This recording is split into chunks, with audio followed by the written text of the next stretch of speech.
சரி, வாங்க முதல் பகுதிக்குள்ள போலாம். உண்மையான மாற்றம் வெளியில நடக்கிறதுக்கு முன்னாடி அது நமக்குள்ளதான் ஆரம்பிக்கணும். சோ நம்மளோட சிந்தனை முறைய எப்படி மாத்தி அமைக்கலாம்னு இப்ப பாப்போம்.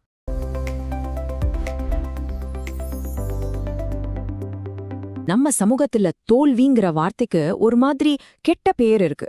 தோத்துட்டா எல்லாம் முடிஞ்சு போச்சு, நமக்கு தகுதியே இல்லைன்னு நாமளே நினைச்சுக்கிறோம். ஆனா இந்த நினைப்பு தான் நம்மள எதுவுமே செய்ய விடாம தடுக்கிற ஒரு பெரிய பொய். உண்மைய சொல்லப்போனா தோல்விங்கிறது வெற்றிக்கு எதிரி கிடையாது, அது வெற்றியில ஒரு பாகம்.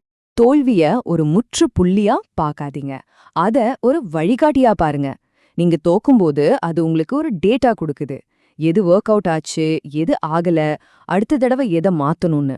நீங்க அதுலேருந்து கத்துக்க மறுக்கும்போது இல்லனா முயற்சியை கைவிடும்போது தான் அந்த தோல்வி நிஜமாவே உங்களை தோற்கடிக்குது. ஒவ்வொரு தடவை நீங்க சறுக்கும் போதும் இந்த 3 கேள்விகளை உங்களுக்கு நீங்களே நேர்மையா கேட்டுக்கோங்க. இப்படி பண்றதுனால எந்த ஒரு தோல்வியில இருந்தும் நீங்க அறிவை பிரிச்சு எடுக்க முடியும். அத உங்க அடுத்த வெற்றிக்கான படிக்கட்டை மாத்திக்க முடியும். Like, share, and subscribe to Connect and Build. I have already done. Did you guys subscribe?